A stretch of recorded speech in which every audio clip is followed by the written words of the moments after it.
Selon l'information que j'ai, 2 heures. C'est ce qu'on m'a dit. Je ne suis pas des organisateurs, donc...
Mesdames, Messieurs, si vous avez la gentillesse de vous trouver une chaise, nous allons commencer dans une petite minute. Je vais vous demander à partir de maintenant, peut-être de garder le silence ou de chuchoter à l'oreille ce que je vais vous dire. Ça sera, pardon, on écoute.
Oui, je vais être avec toi.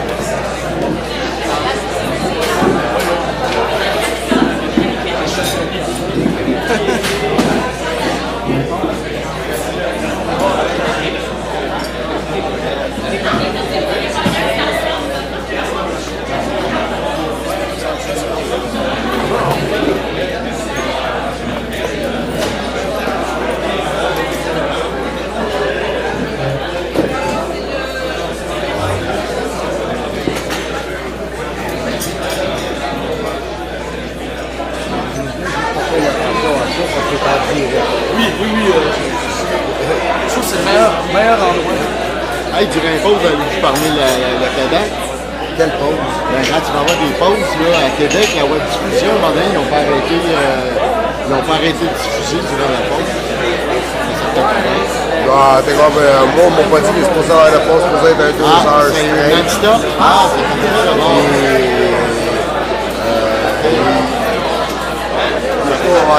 Il n'est pas supposé Il n'y aura pas de pause alors qu'à Québec, il y en a plus. Ah, je t'appelle au courant, je sais pas si c'est qui l'a organisé à Québec.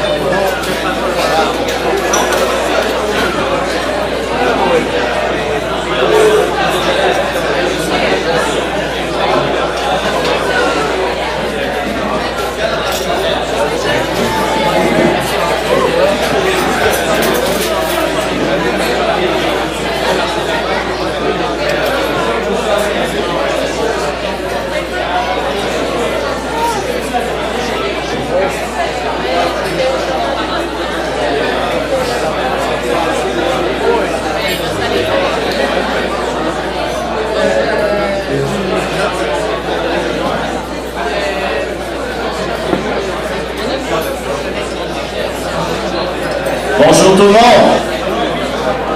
Bon matin. Bienvenue les solidaires et les solidaires.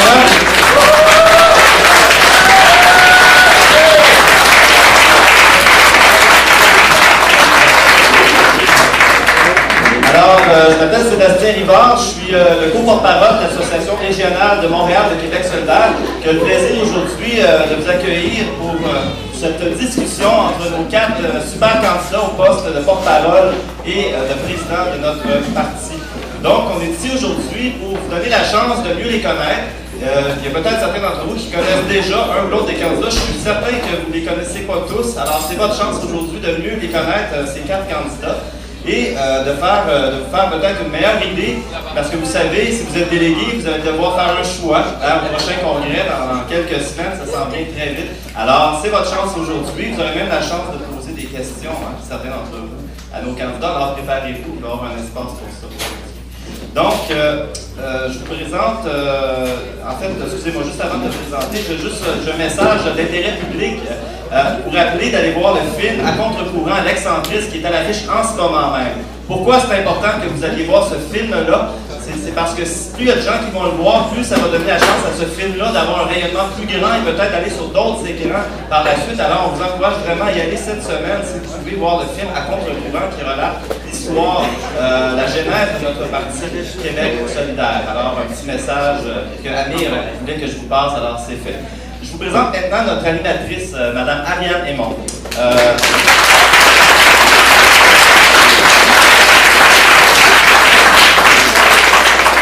Alors, pour ceux qui ne connaissent pas Mme Aymon est journaliste indépendante. Elle a travaillé dans plusieurs médias à travers le Québec. Elle est aussi auteure, je pense que c'est important de le souligner. Elle vient d'ailleurs de publier un livre sur les auberges du cœur, qui sont des maisons d'hébergement pour jeunes en difficulté, qui font partie du mouvement communautaire québécois. Vous savez qu'à Québec solidaire, on aime ça, le communautaire. Alors, on la remercie pour ce livre et on la remercie surtout d'animer cette discussion ce matin. Alors, je vous cède la parole sans plus tarder. Bonne discussion tout le monde, bon avant-midi.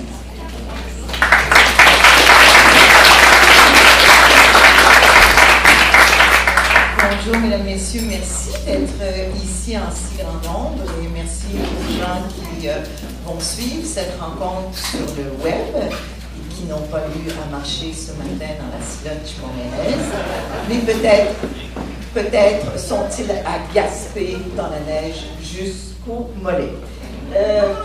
Donc Sébastien l'a bien dit, on est ici pour connaître un peu mieux 4 candidats qui ont tous une expérience terrain, puisque chacun d'entre eux s'est présenté dans un comté aux dernières élections du mois de septembre.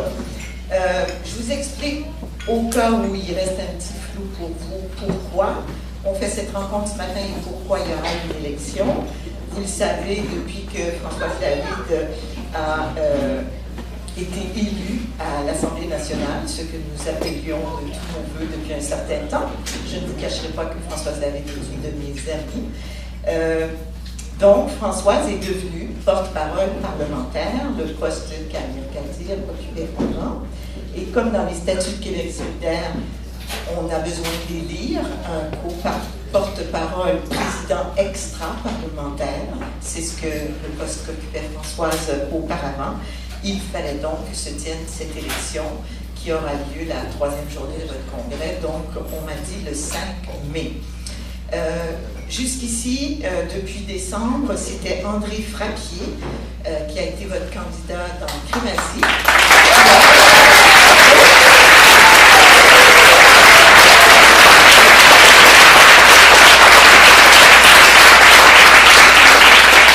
C'était le sens de mon intervention. Je voulais qu'on applaudisse votre travail formidable et c'est venu spontanément.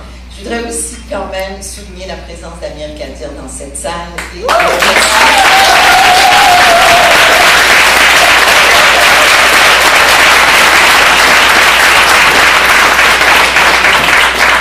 alors, les minutes sont comptées. Il y a 3 parties à ce débat. Un premier 12-15 minutes où nos 4 candidats vont devoir en moins de 2 minutes 30 se présenter à vous. Il y aura après l'épreuve de la question, la torture, ou appelez ça comme vous voulez. Ce sont des questions dont ils ignorent complètement le libellé, des questions qui ont été formulées par le Comité national et aussi envoyées. Il y a plusieurs associations qui ont envoyé des suggestions de questions.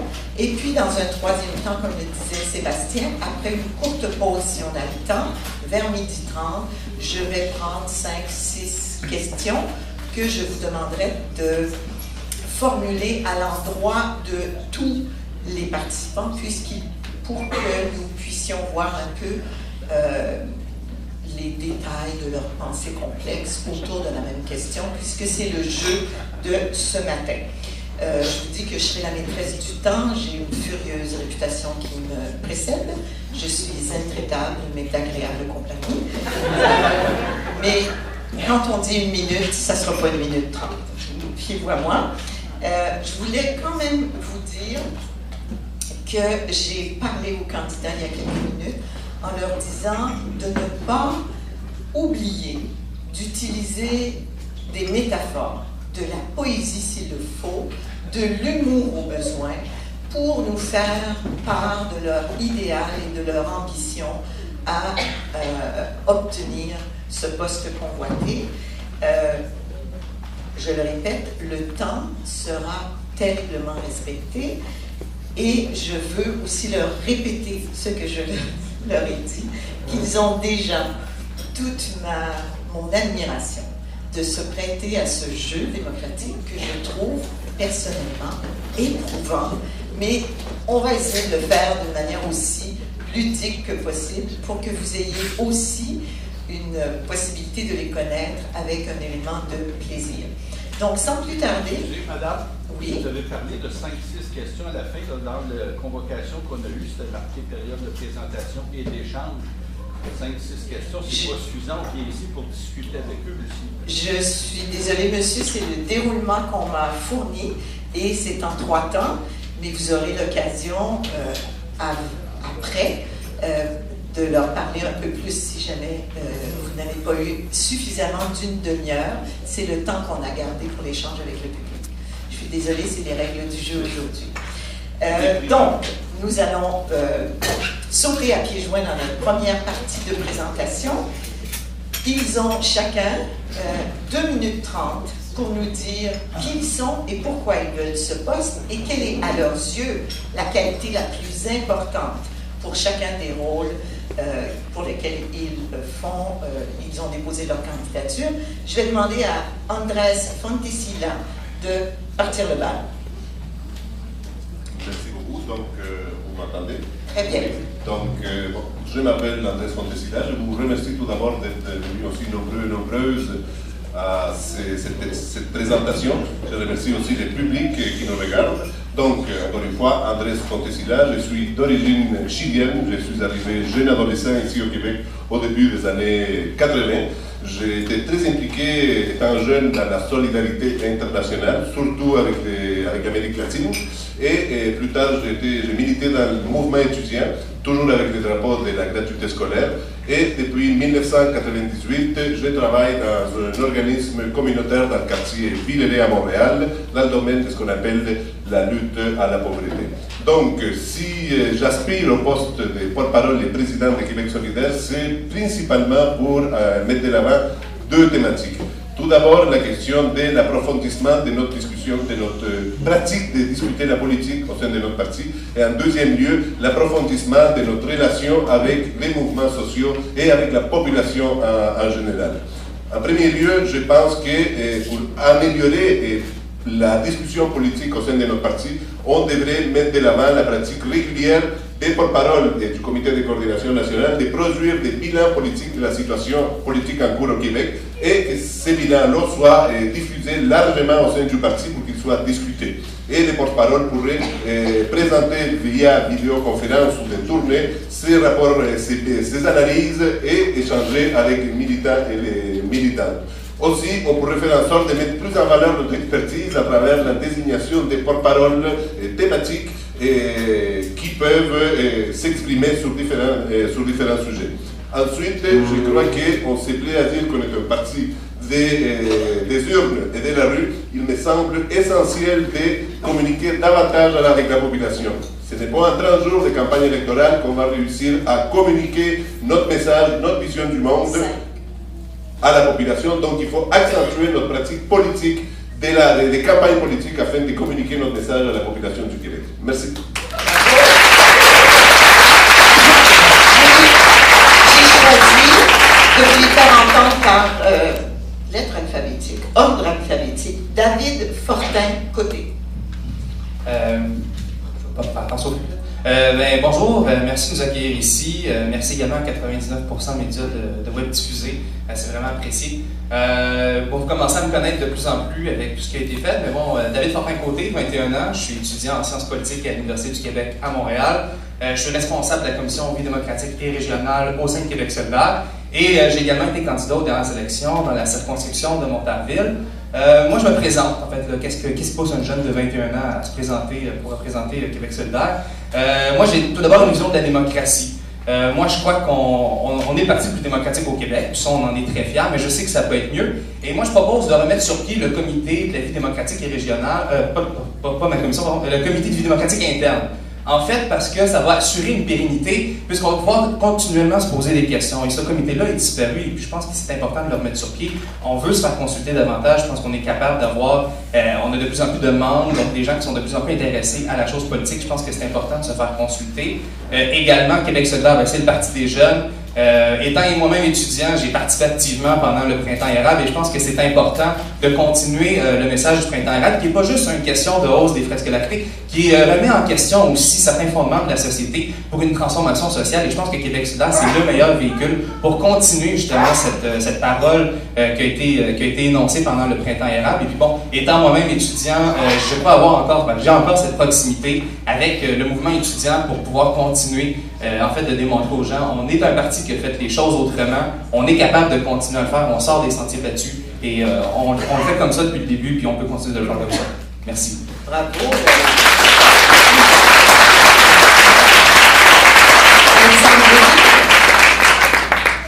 Bonjour tout le monde, merci d'être là. Je salue également les gens qui nous regardent à la maison, dans le confort de leur foyer. Donc, Alexandre Neuzuc, je suis un historien de formation.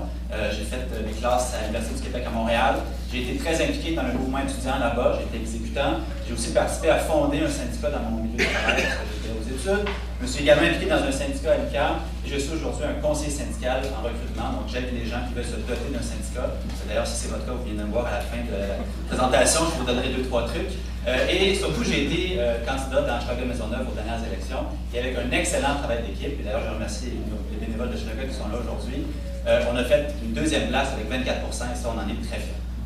Je vous propose 3 clés pour faire en sorte que Québec solidaire vraiment assure sa place de grand parti d'envergure nationale qu'il mérite de devenir. D'abord, sur la question du discours.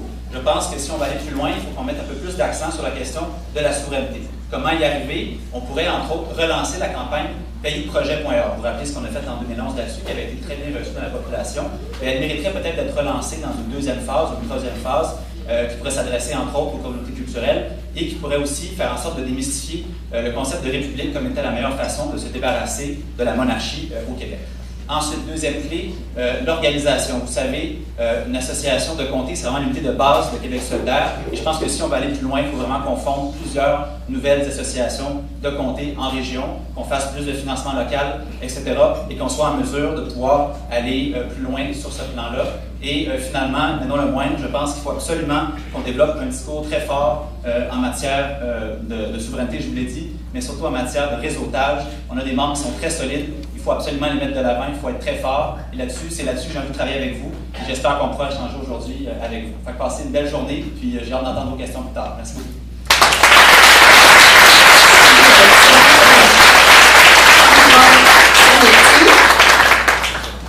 Bonjour tout le monde. Merci à Média de Web Diffusé pour la chaleur de nos foyers. Je m'appelle Yvan Zanetti. Je viens de la circonscription d'Argenteuil et nous avons eu 2 élections en 2012, une partielle et une générale. En 89, j'ai immigré au Canada. J'ai atterri à Québec. Pendant 6 ans, j'ai œuvré à Québec en tant que danseur, chorégraphe, technicien de scène, parce que je n'étais pas satisfait de ma vie en Suisse. Je travaillais dans l'électronique, l'informatique. Et puis, de fil en aiguille, Québec, quand on œuvre au niveau culturel, on ne peut pas passer à côté de Montréal, parce qu'on vit grâce à l'étranger. Une compagnie de danse, on joue danse à Québec, Montréal, Sherbrooke, on a vite fait le tour, donc on doit tout le temps aller ailleurs. Donc j'ai immigré à Montréal. Montréal, j'ai vécu 6 ans. Et de fil en aiguille, je suis devenu papa. Puis là, le fait d'être papa, je me suis posé des questions. Qu'est-ce que je veux donner à mes enfants? Je veux leur donner un héritage, quelque chose qui a du sens. Et là, j'ai abandonné la technique, j'ai abandonné le danseur, j'ai abandonné le chorégraphe pour devenir artisan. J'ai été vivre, je vis dans la circonscription d'Argenteuil, dans le fin fond du bois. Donc, je fais de la maçonnerie, de la charpente. Je vis les choses pratico-pratiques. Et c'est ça que j'aimerais partager avec vous autres. En région, on a accès à une intelligence qui ne vient pas de l'école, qui ne vient pas des universités, mais qui vient des choses pratico-pratiques, de la terre. Comme là, j'adore dire ça, mais je veux faire la promotion des armes de destruction constructive. Le potager. Pour moi, un potager, ça relate le féminisme, l'éducation, l'agriculture, la santé, toutes ces choses-là, on ne peut pas les séparer. Et je ne peux pas les séparer. Et c'est pour cette raison que je milite, pour vous présenter la force de nos régions, la force de toute notre culture, qu'on vit ici, qu'on soit à Montréal, qu'on soit à Chibougamau, qu'on soit à Fermont. Je suis là pour vous faire partager tout ça aujourd'hui. Merci.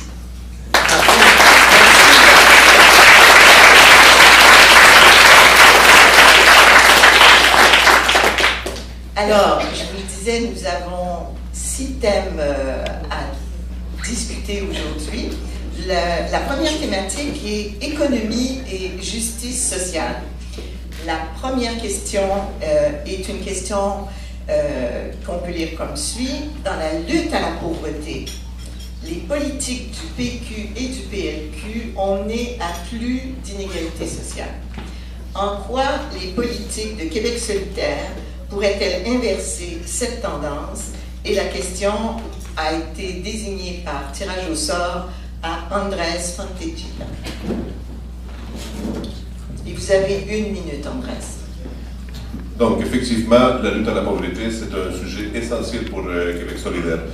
Québec solidaire met de l'avant quelques éléments qui sont structurants dans le domaine de la lutte à la pauvreté. Tout d'abord, ce qui me semble le plus important, c'est une proposition qui est pour moi révolutionnaire, et c'est le premier parti en Occident qui le met de l'avant, c'est la question du revenu minimal garanti. Donc, on abandonne l'aide sociale, on fait en sorte que l'aide de dernier recours, ce n'est plus de la charité, c'est un droit pour tous les individus, les hommes et les femmes d'une société, de compter sur un revenu assuré par l'État de 12 000 $ par année afin de combler les besoins essentiels d'une personne et d'un ménage.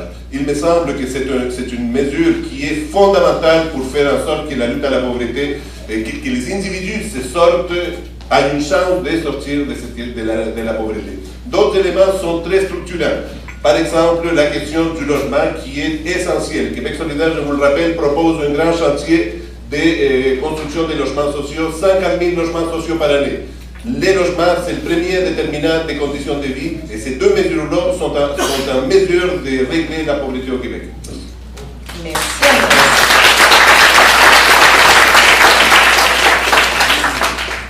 Deuxième question autour d'économie et justice sociale. Que répondez-vous à quelqu'un qui prétend que le plan économique de Québec solidaire est utopique ou irréaliste?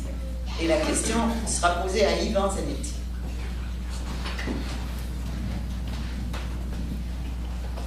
L'utopie, l'irréalisme. En fait, finalement, la seule chose qu'aujourd'hui qu'on n'est pas taxé, c'est le rêve. Et tous ensemble, si on rêve, on ne va pouvoir que avancer vers quelque chose de différent. Pour moi, c'est les passions, c'est les rêves qui ont fait que je suis ce que je suis aujourd'hui, qui fait que j'aime ça travailler le potager, qui fait que je me rends compte que je veux me battre pour ces injustices que l'on vit aujourd'hui, la pauvreté que l'on vit qui sont à répétition. Depuis plusieurs années, on voit qu'on a donné la chance à la soi-disant économie. J'allais dire appauvrissement, mais l'épanouissement de l'économie. L'économie, c'est pas vrai. Qu'est-ce qui se passe aujourd'hui? On voit que les pauvres sont de plus en plus pauvres, les riches de plus en plus riches. Et je pense que tant qu'on pourra rêver, on aura place à notre pays. Merci. Merci.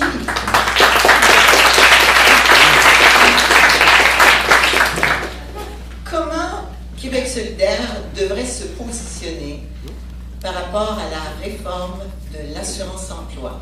On s'entend que là, on passe au fédéral. La question est désignée à David Fortin-Côté.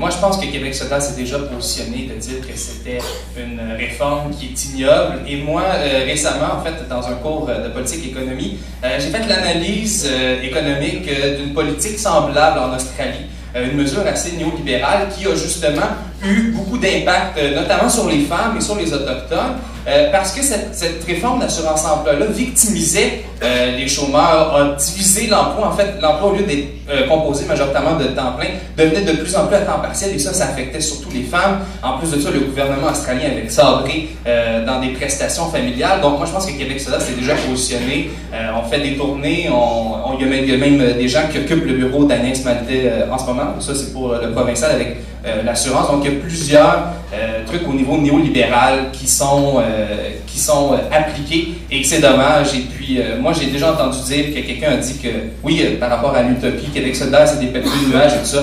Mais vous savez, quand on enlève les nuages, on a du soleil. Puis je pense que Québec solidaire, c'est ça le message qu'il porte en ce moment en se positionnant contre l'assurance-emploi, contre la réforme de l'assurance-emploi que le fédéral fait. C'est qu'on veut amener du soleil dans la vie des Québécois. Merci.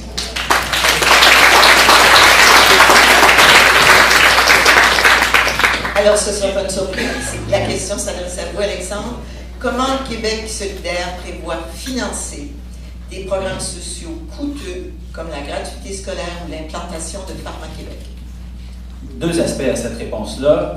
La première, vous le savez, nous ne sommes pas un pays, nous n'avons pas contrôle de l'ensemble de nos leviers fiscaux. La moitié de notre fiscalité est envoyée à Ottawa. Donc, en faisant du Québec un pays, on récupérait des sommes importantes. Mais ça ne veut pas dire que parce qu'on veut faire du Québec un pays, on va attendre pour faire l'ensemble de nos mesures sociales. Ça, c'est le discours du PQ, ça. Ça ne m'intéresse pas. Au contraire, nous, on est là, on fait partie de gauche, on s'assume, on le dit, et on en a des propositions fiscales. On parle, entre autres, des redevances minières, on parle de rajouter des paliers fiscaux pour les personnes qui payent un peu plus d'impôts, les gens qui font au-dessus de 100 000 $. Donc, les propositions, elles sont là, elles sont défendues par les mouvements sociaux. Nous, on doit être, entre autres, leur voix à l'Assemblée nationale et faire en sorte que la justice fiscale au Québec, elle se fasse maintenant.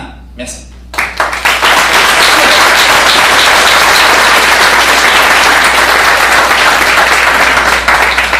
Jusqu'ici, je n'ai que des félicitations à vous faire. Vous êtes tous en dessous de votre temps. Vous êtes merveilleux.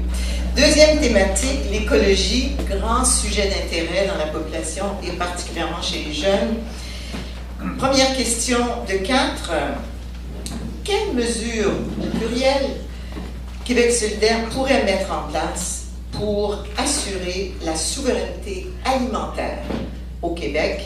Et la question a été attribuée à David Fortin-Côté. Merci. En fait, je trouve que des fois, on ne parle pas assez souvent d'agriculture, mais je sais qu'à Québec solidaire, on a une bonne équipe à la commission agriculture. J'en connais plusieurs qui participent justement à l'élaboration de la plateforme à ce niveau-là. Ce qu'on propose, en fait, pour assurer la souveraineté alimentaire, c'est notamment d'assurer la relève agricole au Québec, d'assurer la relève des jeunes agriculteurs au Québec. Ça, c'est un plan qui est important. On propose aussi le marché local. Ça, c'est quelque chose qui est assez important. On exporte beaucoup de notre nourriture ici, tandis que si on la produisait ici, puis Dieu sait qu'on a des terres au Québec qui sont fertiles, qu'on peut exploiter, bien entendu dans le respect de la nature, ça c'est toujours important. Donc une agriculture qui est biologique, de proximité, je pense qu'avec ça, on va être capable d'assurer la souveraineté alimentaire au Québec. Merci. Merci beaucoup, David.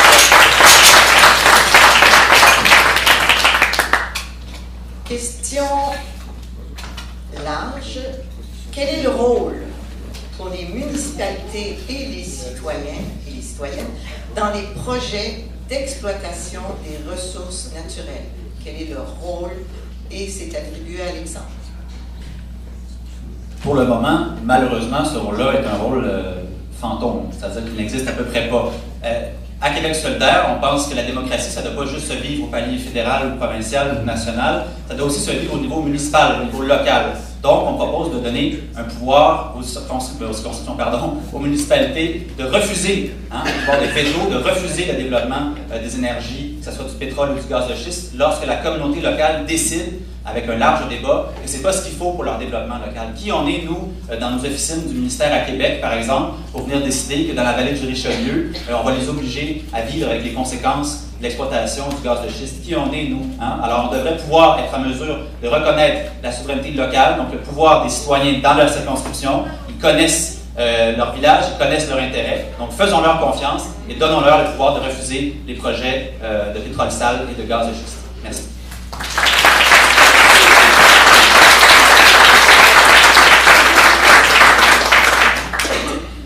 Autre bonne question. En quoi le plan vert de Québec solidaire se différencie-t-il du plan Nord mis en place par le Parti libéral ou encore du projet Saint-Laurent proposé par la coalition Avenir Québec? Faites-nous le ménage dans ces trois projets, cher Andrés. Le plan sud de Légon, c'est ça? Ou le plan nord, c'est des visions, c'est des projets qui sont essentiellement basés sur une vision capitaliste de l'exploitation du territoire. Donc, c'est une vision extractiviste, une vision qui ne tient pas beaucoup compte des effets écologiques et qui ne tient pas non plus compte des dimensions des genres, surtout les plans nord, qui s'adressent surtout à une population masculine, sans égard aux conséquences sur les populations locales. Donc, le plan vert de Québec solidaire, ce qui est plus intéressant, c'est un plan qui répond aux principaux enjeux du XXe siècle, qui est de fonder et d'entamer un nouveau système économique qui respecte la nature et qui favorise une nouvelle relation de l'être humain avec la nature. Donc, c'est un projet porteur d'avenir, c'est un projet qui reprend les meilleures propositions des mouvements sociaux tels que le mouvement écologiste et qui fait en sorte que les populations locales sont aussi impliquées dans la définition de leur avenir.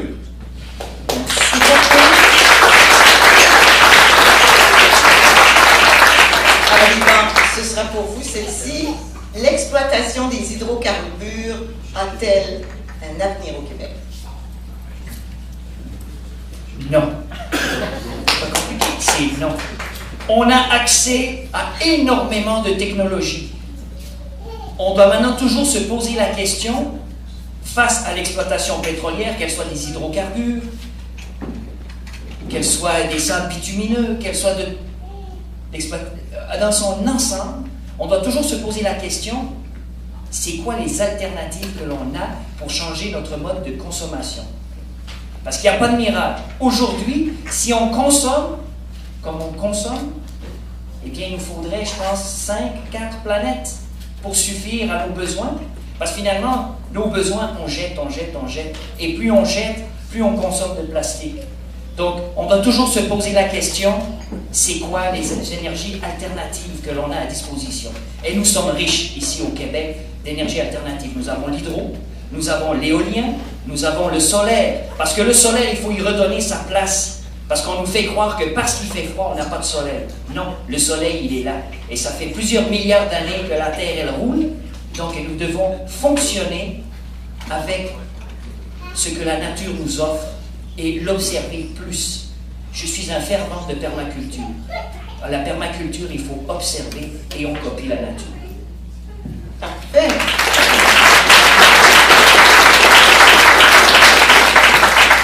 Écoutez, on m'a donné le loisir de rendre encore plus ludique l'époque de la question.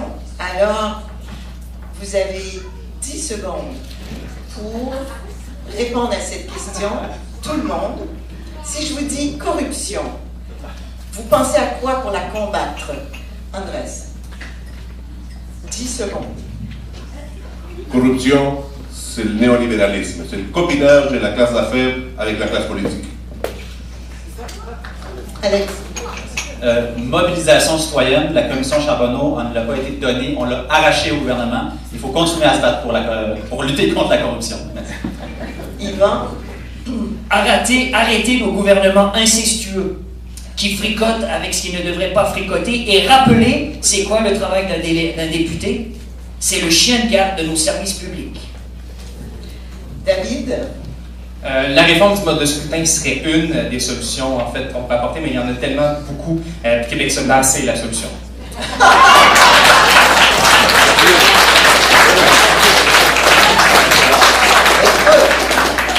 C'est bon, on est quand même ici entre nous. Bon, troisième thématique. Souveraineté, question grave, brûlante d'actualité. Comment répondre à l'argument selon lequel Québec solidaire divise le vote souverainiste? C'est à Yvan que cette question a été attribuée. 1 minute. Je vais voler quelque chose à Amir. Je suis un extenseur. Oh non! J'ai plus 20 ans, je m'en vais à gauche. Pour moi, c'est l'image du PQ. On n'a plus 20 ans, on doit aller de l'avant avec notre pays de projet, notre assemblée constituante. Wow. Utiliser des métaphores fait son chemin. Comment se démarque l'approche par constituante de Québec solidaire par rapport à l'approche référendaire traditionnelle? Comment se démarque l'approche? C'est à David que cette question a été attribuée. En fait, très rapidement, en fait, c'est que l'Assemblée constituante, ce sont des citoyennes et des citoyens qui vont être élus en proportion, hommes-femmes, de toutes les régions du Québec, de tous les milieux socio-économiques du Québec. Et c'est ça qui est important parce que ça va être ces gens-là qui vont écrire la Constitution du Québec. Ça va être monsieur, madame, tout le monde qui se sent préoccupé, qui va traverser le Québec, qui va parcourir le Québec à la recherche de qu'est-ce que les gens ils veulent comme pays. Et après ça, il va y avoir une écriture d'une constitution, et c'est cette constitution-là qui va être distribuée à la population pour le vote. Cette démarche-là est beaucoup plus inclusive, beaucoup plus démocratique, et permet à toutes et tous de s'exprimer sur l'avenir du Québec, plutôt que de se faire imposer un projet qui vient d'une élite quelque part, on ne sait pas trop c'est qui écrit ça. Donc nous autres, c'est ça, c'est la démarche citoyenne, communautaire, tout le monde ensemble, on fait ça ensemble. Merci.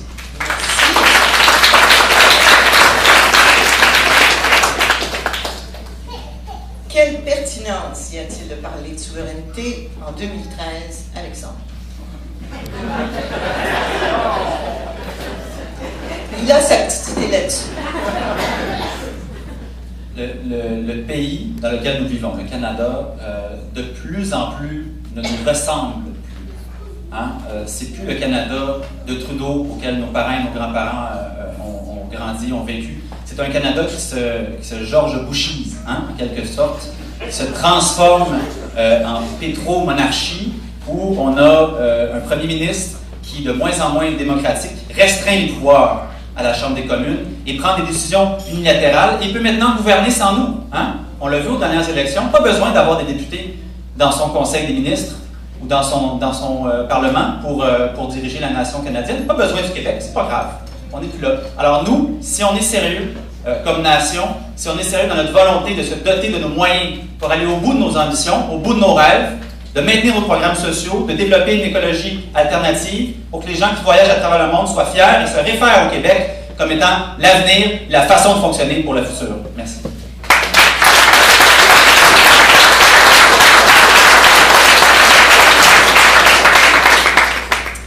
Une question presque formatée pour vous, Andrés. Comment peut-on rallier les nouveaux arrivants à notre projet de pays? Comme moi? Alors, je suis un vieux nouvel arrivant.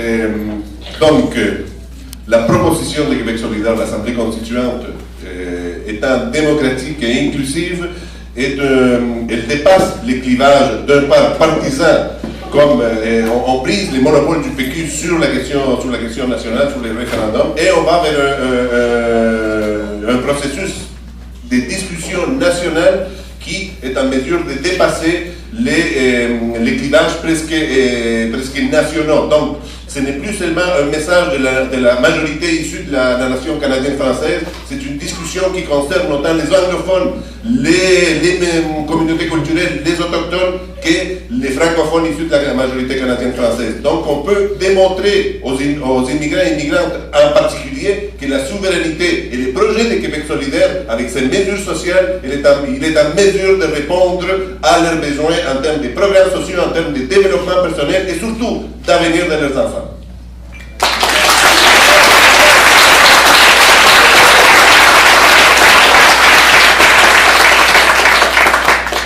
Alors, mon grain de sel personnel, et vous n'avez pas le droit de me répondre souveraineté, c'est moi qui fais les règles. Quel est le plus joli mot du vocabulaire démocratique? David. Citoyen, citoyenne, je pense que c'est le plus beau mot qu'on a dans la démocratie. D'accord. Yvan? Respect.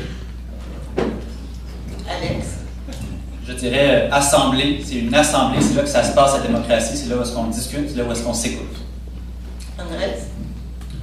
Participation à la discussion sans égard au sexe, à la classe sociale, au niveau d'éducation. C'est pas mal de mots, ça. Alors, si on résume, Participation. D'accord.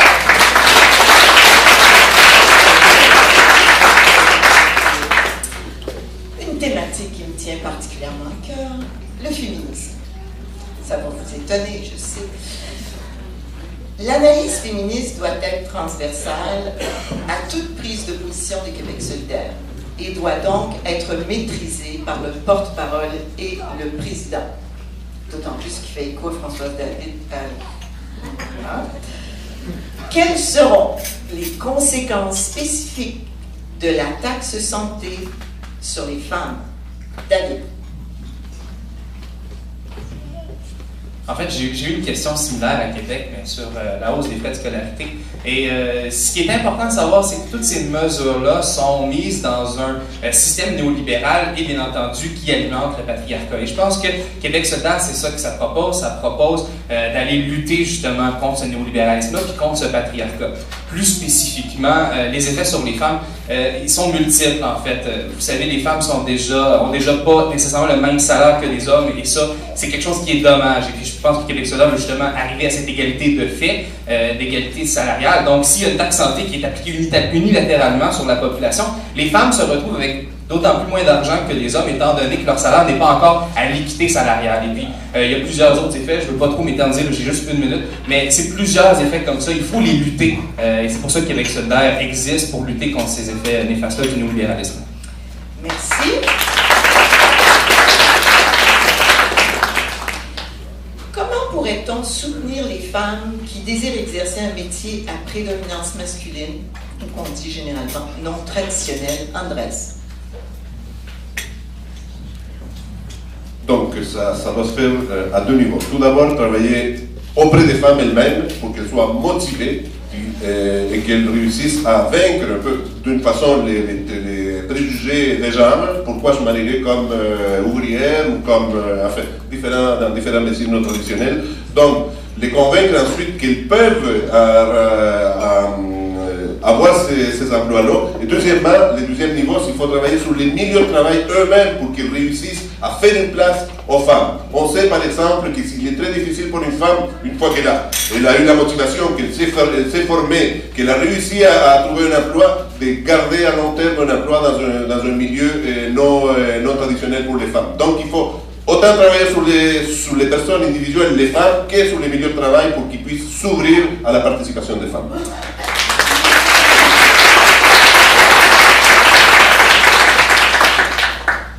Quelles sont, selon vous, les luttes qu'il reste à mener pour contrer les préjugés envers ce qu'on appelle les LGBT, lesbiennes, gays, et c'est Alexandre.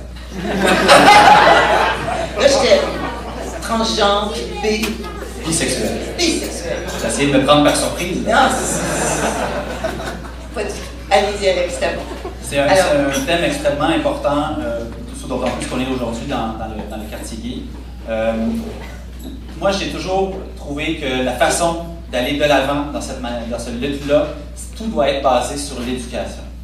Le plus tôt possible, que ce soit à la maternelle, au primaire, et puis là, on pourrait continuer là aussi jusqu'au secondaire. Il faut absolument que les enfants, dans très bas âge, soient sensibilisés à cette thématique-là. Parce que vous savez, en fait, quand on a des très très jeunes enfants, ils ne font pas la différence de langue, de couleur, d'orientation. Tout le monde vit dans une même société. C'est malheureusement en grandissant que parfois des préjugés s'imprègnent dans la pensée d'une personne. Donc si très jeune, on sensibilise avec des programmes dans les écoles, dans les quartiers, l'ensemble de la population du Québec à la tolérance, je pense que c'est un travail qui a déjà été fait et qui mérite d'être continué pour qu'enfin au Québec on puisse vivre en paix et en harmonie, peu importe notre différence d'orientation sexuelle.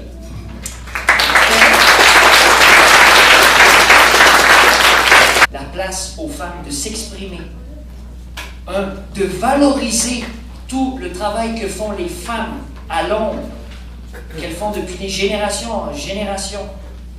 Qui c'est qui torche les enfants spontanément? C'est une femme. Nous, les hommes, on a une place à prendre pour pouvoir donner de l'espoir. Question.